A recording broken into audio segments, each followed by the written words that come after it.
everyone. I'm Emma Maslen. I'm the CEO of inspir'em, and welcome back to our pipeline generation series that we've been running all through Q1.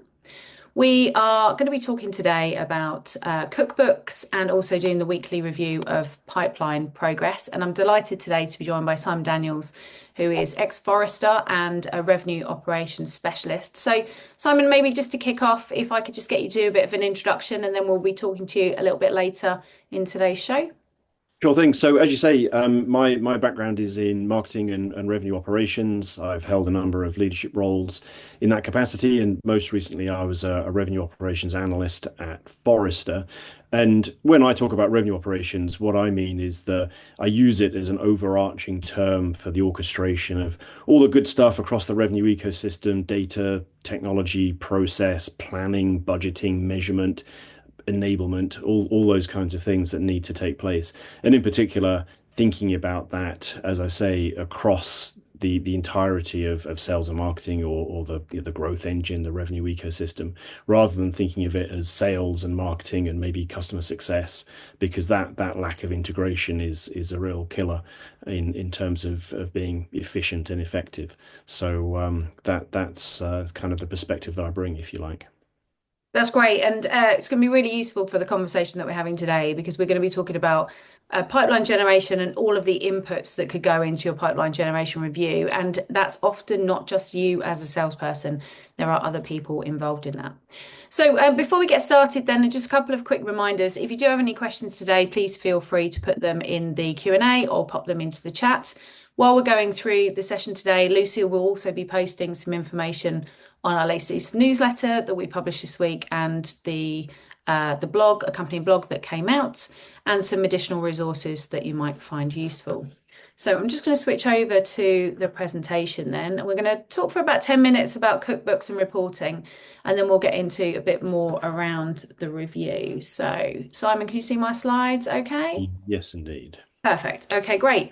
So just a quick reminder about where we are then. So as mentioned, this is part of the webinar series. If you're just joining us for the first time, this is the schedule for the year. If you go into the sales community and go into webinars, you'll be able to see all of these listed and download the calendar invites just to make sure you don't miss them. The next webinar that we'll be doing is on high impact communication, about how you can get a customer to call you back just from an email. And we're going to be joined again by Clarify B2B, who are a SDR service, if you like, a lead generation service. So their bread and butter and revenue is based on them getting people to phone them back. So they're going to be talking to us in the next webinar, which will be on the 28th. And then we'll break for Easter, we'll get into a champion series, and then we're going to be talking about mutual success plans, close plans towards the end of the year. So any information you need on that, then please let us know.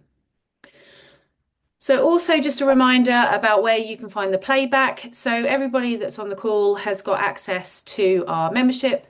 The pipeline generation course is now in full swing. There's 3 parts that have already been released, giving you more detail about territory planning, account planning, and pipeline generation. And part 4 will be released next week, which will include some more information about cookbooks that we're talking about today, and also the weekly reviews. And if you're a leader, there are accompanying leader guides that are in the leader membership as well. So things that we're going to be talking about today then. So specifically, we're going to be talking about how do you break down all of the activity that you need to do for pipeline generation, and make sure you keep yourself honest about getting those things done. Because we've talked before about the great big task that there is in pipeline reconciliation, pipeline generation, and all the things you could do, but how do you work out where to go first and where you can be most effective? Oh. No, I can't seem to get my slides to move. That's not good, is it? There we go.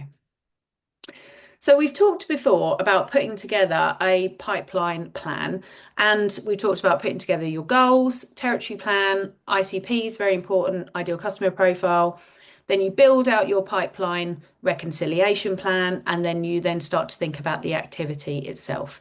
And all of that should be managed through the tools that you have and do through a weekly review. Now, it's really important that we have a weekly review that's in the diary, and we've recommended before that's usually done at the beginning or the end of the week. And that should be a review of all of the activity that you've done that particular week and also tying it back to your plan. You will have written an annual plan. You should be refreshing that on a regular basis, but making sure that you're really tracking that pipeline activity back to the plan just to make sure it's the right plan. And that's frankly because things change. And also because there's a really big task that's ahead as well. Because, again, we've talked before about activity in pipeline generation is really the key to making sure that you've got choice. The reality about pipeline generation in any sales activity is the fact that you have to deliver the numbers to make sure that you then deliver the pipeline. It is a numbers game. Now, you do need to be smart about where you go in terms of pipeline. There's lots of places that you could call, but it's really important that we're trying to understand what's working, what's not working, and also targeting the customers that are in our ideal customer profile. It's amazing how many customers we talk to who feel like they're not getting the conversion they need on pipeline activity. And actually, when you look, the customers that they're trying to talk to are actually not those ideal customers. So really important that you go back and you're reviewing that conversion, reviewing your activity, and making sure that you're, using the data to guide you in terms of where you should go and where you don't need to go. So what are cookbooks and how can we track progress? Well, back to the point that we've mentioned previously about pipeline reconciliation plans. This is just a subset of one that we've fictitiously created for the course. You're going to map out all of the places that you could go. You start with your goals in the middle, you map out the different types of conversion you might get, maybe existing accounts or new accounts, and then you start to think about all of these places that you could go. Well, there is going to be great choice in what you could do and where you could go. And also, there's going to be a lot of choice about how you attack those customers as well. You might have marketing campaigns that marketing are doing. You might have campaigns as a salesperson that you might be doing yourself. You also might be thinking about social media and outreach. You might also think about events and networking and referrals and all of these different things. There's so much that you could do, and all of these will have a slightly different conversion rate, and they will have also a different amount of effort that's required to, first of all, work out what you're going to do, execute on that, and then follow up and track the conversion. So with all of these things that you could do, pipeline generation can seem like it's quite overwhelming. So the idea of a cookbook is that you try and get down a little bit more granular and you think about, okay, well, so if I want to get an application development opportunity with my product Y in Google Ads, there are 7 people I need to go after. So I need to be thinking about how do I get to those 7 people? What's the activity that I could drive to go and get to that 7 people? But then I also need to be thinking about what's realistic about my capacity on a daily basis. How many outreaches I need to do, what's the likelihood of getting some discovery calls, qualification, and then ultimately leading to opportunities. So the idea with a cookbook is you break it down a little bit more granular and start thinking about what are your daily conversions. And the reason for this is, on average, most enterprise salespeople should be thinking about targeting about 30 new individuals on a daily basis, or as part of a single pipeline generation day, about 120 to 150 targets. Now, that will require research. It will require you to obtain the details of who those people are. You'll need to be thinking about your outreach and then what are you going with in terms of value. So then at the end of the week, what we want to do is we then want to think about all of these things that we've done and we want to collect lots of data and try and review that and see, well, actually what's working. Because as part of our outreach, we might have sent them some marketing assets that are gated. We might have sent some marketing assets that we can see their interaction with those assets. We may have seen some people at events. We might have asked for some referrals. We may have done some outbound activity. We need to make sure that we take all of those things in the melting pot and actually see what's working. So doing a quick weekly review to think, okay, so did I do the things that I said I was going to do this week? What's happened? What are the inputs into my plan? What have I converted? What does that conversion rate look like? Do I need to adjust my plan and go again? Some of you I know are working on the DORA legislation at the moment that's in Europe. As an example, that is a point in time campaign that people might be doing.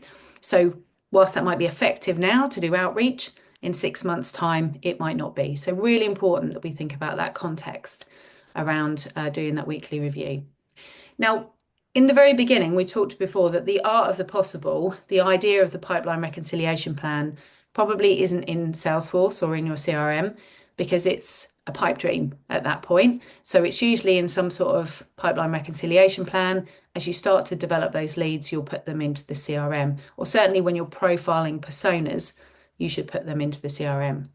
But there's a lot of data to collect. So where I want to bring Simon into the conversation now is just to let you know that there's a lot to do, but you're not alone. Simon, it'd be great to share some insights from your perspective around what the team could ask from their marketing teams and also from their RevOps teams as well. Yeah, absolutely. You are not alone is something that I say a lot to clients and other people that I'm working with, because it's tempting to think that you've got a problem which is unique when in fact it almost certainly isn't. So always keep that in mind. So let's move on. And I thought actually where I'd start was to almost take a step back and picking up on some of the points you've just made there, Emma, in terms of what does the actual demand process look like here. So we know that our prospects are out there in the market in various stages of anonymity, really. So it's well known, it's almost a cliche that 95% of buyers are not even in market at any given time. So they're the ones that we need to be keeping, driving awareness of our products and solutions and drawing into our demand process. As that starts to happen, using things like third-party intent, we can start to identify individuals that are researching our solutions. Then they may start visiting our websites and ultimately declare themselves through form fills or inquiry forms and so on. So that's a process that obviously marketing is largely driving, although it also forms part of the prospecting outreach activity that sellers should be undertaking as well, as they seek to identify who those individuals are that are starting to undertake a buying process. Now, the crucial thing here is that the formation of the buying group and identification of the buying group is what's so important. Just about no high consideration B2B purchases made by a single individual. Research has shown when I was at Forrester that as many as 10 or more individuals are involved in a typical B2B purchase. And it's also important to note that the constitution of that buying group from a generational perspective, if you like, is increasingly millennial driven, and so they're bringing a digital first mindset to that process. So it's online, it's self-driven research, and they're not looking to engage until the point where they're really ready to do so. So it's important to kind of recognize that and respect that. And so coming back to that buying group concept, it's important thinking about ICP that describes perhaps the overall accounts that we're approaching and also the individuals. But there's also a kind of buying group ICP. In other words, who are the individuals? What are the roles that are making up that buying group? Who is the champion, the decision maker, the economic approver? There's bound to be sort of technical and finance people involved. And unless you've understood all of those roles in the group that make up the decision-making unit for what you're trying to sell, and unless you've filled all of those roles with actual people, it's much less likely that you're going to be successful, and it's certainly going to be harder and probably take longer and have stumbling points along the way unless you've got that group properly filled out. So as that's been developing, we can then start to create an opportunity or a deal and then move that through the process. So we start to identify our accounts and the target market. We start to establish who the individuals are that are expressing an interest. They start engaging with us, and that's when we can really start quantifying their readiness to purchase and in effect apply scoring type mechanisms. Ideally, again, at a buying group level, so that we can understand what that overall dynamic looks like. And then that's really when we get into the kind of standard sales pipeline of proposals and discovery and so on through ultimately to a successful close. So that's the process that we're obviously trying to follow. Now, to the point that you made, Emma, let's take a look at why indeed sales are not alone. And here are some of the things that sellers should be really looking for and requesting and kind of driving in terms of, the support that they're after. So certainly there should be market and buyer insights that are available to sellers, because in many of these respects, what you don't want to be doing is reinventing the wheel all the time. So you don't want to have to be doing huge amounts of research individually that could be delivered collectively. So that's something that that marketing and operations teams should be providing. Then from a marketing perspective, there's awareness and really brand building and the air cover that means that particularly when conversations commence, and especially when it's your own prospecting and outreach, that people are receptive to you and to your message and are not, and the first thing they say to you is not, who are you?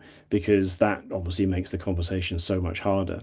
And certainly in B2B, the idea of branding has never had that much prevalence, although it's starting to have and gain more traction. You see more B2B organizations adopting a kind of brand first or brand led approach, and that's definitely something that's important and sales should be pushing for. Then thinking about messaging and positioning, again, sellers, while you're going to certainly nuance messages and have your own way of approaching prospects and buyers and the conversations that you're having, again, this isn't a wheel that you want to be reinventing. So this is something that should be coming from marketing to provide that content. And especially if you're working with sales engagement type solutions, sales loft or outreach and so on, you ideally want to have materials and content provided that you can use within those tools rather than having to be inventing that yourself. And so that's really where the content and enablement piece comes in, to make sure that that's ready for you and that you've got all of the kind of standard collateral and case studies and decks and so on, which is both provided and readily available. It doesn't need to be something that you have to be hunting for. And then almost returning to that branding and air cover idea, there's the kind of top of funnel or base load communications that again marketing should be providing. Now, I'm always a bit reluctant to talk about top of funnel and middle of funnel and bottom of funnel because it sets up the idea that there's this neat progression that buyers go through from reading a white paper to looking at a solution overview to downloading a product specification document, which is never reality. And particularly thinking about the buying group, because individuals within the buying group will be at different stages themselves, even as the overall opportunity moves along. Nonetheless, marketing should be providing that kind of base load so that the kind of engagement and conversations that sellers are having are that bit further along the process. And so that's kind of an important consideration. Recognizing again that sellers are going to have to be doing their own prospecting, and it's not always a case of just being handed leads to follow up on. Then going back to really what I was saying about revenue operations itself, that there's just this orchestration of all of the infrastructure that goes on, and similarly, this is something that sellers shouldn't have to be thinking about in terms of, data governance and data quality, how the technology is being deployed and adopted, and the processes that go around it. Those are things that you should be looking to have provided to you. And then what that kind of orchestration means is that there should be alignment across things like marketing plans and schedules. So that means both visibility of what marketing are doing in the market, what are the messages that marketing are going out with, what are the campaigns, and so on, so that you can align with that. And then providing visibility again into audience interactions. So as prospects and buyers start engaging with marketing outreach, it's important for you to have visibility of that. And even more important than that, because what you don't want to be doing is paying attention to every email open or every website visit, but it is the moments of significance. Something that's happened that really means it's time for a seller to reach out, to have a conversation, and so on. So it could be a particular piece of content, or it could be a series of content interactions that an individual has made, or again, at a buying group level where it's possible to see numerous individuals engaging. That really is a sign that something's really happening, and that sales should be getting involved. And so that's where the orchestration of signals, possibly even using AI to identify those, becomes important, and that's what should be getting fed into the sales motion. Activity tracking on the seller side. So it's a bugbear for sellers to be having to capture the interactions and so on that they're having. It's certainly not a great use of time, and increasingly there are automated ways of doing that. That takes a load off of you, and means that you can focus on the actual doing rather than just capturing what you've been doing. That in turn, though, feeds back into what Emma was saying about weekly reviews and the activity that ultimately is driving pipeline. So that's something that sellers should be looking for. And then finally, collaboration, building on many of these points, the resource orchestration, the alignment, and content generation, and so on. So how is the entire revenue ecosystem working together? What are the processes and the ways of working? Again, the feedback that's taking place that's making all of that possible. Simon, if you Um, could just chip in for a second. mm, I'm conscious that we're fast going to run out of time, and these yeah. things always feel like they're always going at the light speed. If anybody's got any questions, if you feel free to put them in the chat. But I just want to go back to something that you said earlier about um, sort of collaboration with a team. So we see a lot of the people that we work with are using Navigator as a tool, because Yeah. we talked about some of this stuff isn't in the CRM in the beginning because we're just exploring organizations. Mm. I know you've got some views on Navigator and how it's useful, and then where it can be challenging. Just to give us a few views on what you think best practices is for using something like Navigator. Well, Sales Navigator obviously is great because it's so comprehensive and up to date. And what's important is to draw it into the standard process as soon as possible. So what you don't want to be doing is running a kind of shadow prospecting operation in Sales Navigator outside of your CRM and possibly your sales engagement process, because that's an overhead for you as a seller if you've got effectively two processes or two motions running. And it also, going back to some of the points of visibility and collaboration and coordination, detracts from that as well. If marketing can't see the interactions that are taking place with individuals, then they may start executing inappropriate outreach, or treating individuals in the wrong way for their kind of buying stage and so on. And it makes it hard to understand, what the seller is doing, and their level of activity and so on. So yeah, it's really important to make sure that it gets folded into the standard process at the earliest opportunity. Yeah, and I think on the positive side as well, because I know there's always a danger that we worry as sellers that marketing are doing things that we've not asked them to do. But on the positive side as well is, if marketing can see the data, they can give us air cover while that prospect isn't a priority for us. Yeah. Because like many of the things that you've mentioned, in a lot of cases, it's not about whether or not we call that customer, it's whether or not we call that customer now, because Mm. we need to prioritize where we're going. Yeah, yeah, exactly. And really the idea of a hard handover between marketing and sales, to the extent that it ever made sense, increasingly doesn't. It just doesn't work like that. Buyers are looking for ongoing communications, and they want to know about events that are taking place, even while a sales conversation is happening. And if you think about customers rather than prospects, then clearly that kind of mix of relationship is going to be crucial. Sales can't carry that all by themselves. Yeah, yeah, absolutely. Okay. Any questions? Let us know. We'll try and get a quick question in for Simon before we finish. I'll just flick onto your last slides, or except for I can't flick onto your last slide. I'm having a real challenge with this. Yeah.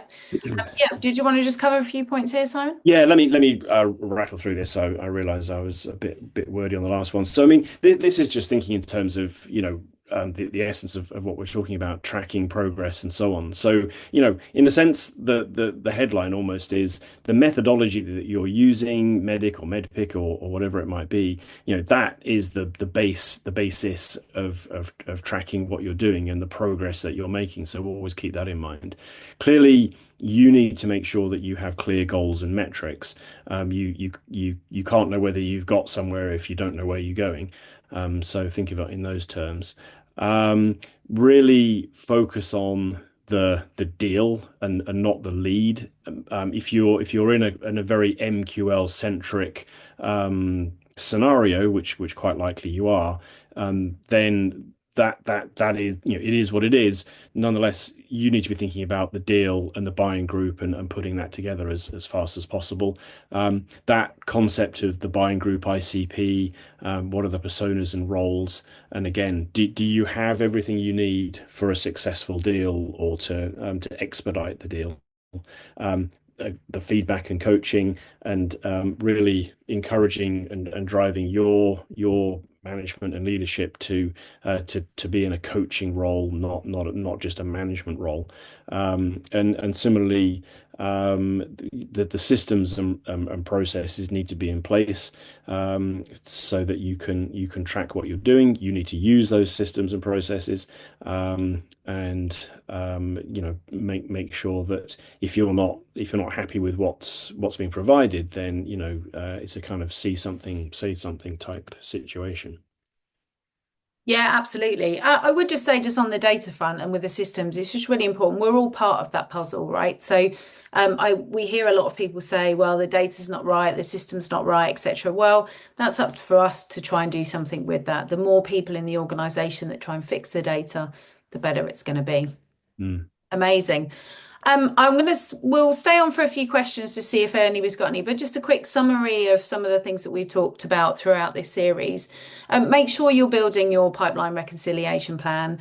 Cookbooks about being smart. That's what they're about. They're about breaking down pipeline reconciliation, pipeline generation into smaller pieces so you know where you're going. And then you can measure where you've been as well, and also make sure that you're reviewing those pipeline plans and that conversion as regularly as you can. It feels like sometimes that the reviews possibly the last thing that we need, but I can guarantee you will be much more effective with your outreach if you just take a cup of tea and have 20 minutes with your data and just think about, well, actually, what was successful, which campaign really worked. So, stay on for it if there's any other questions, if you'd like to just quickly pop one in the chat. But Simon, thanks very much for coming on today. Sure Um, thing. love talking about data, love talking about systems, absolutely. And because it's just so fascinating about what works and what doesn't. So thanks very much for joining us.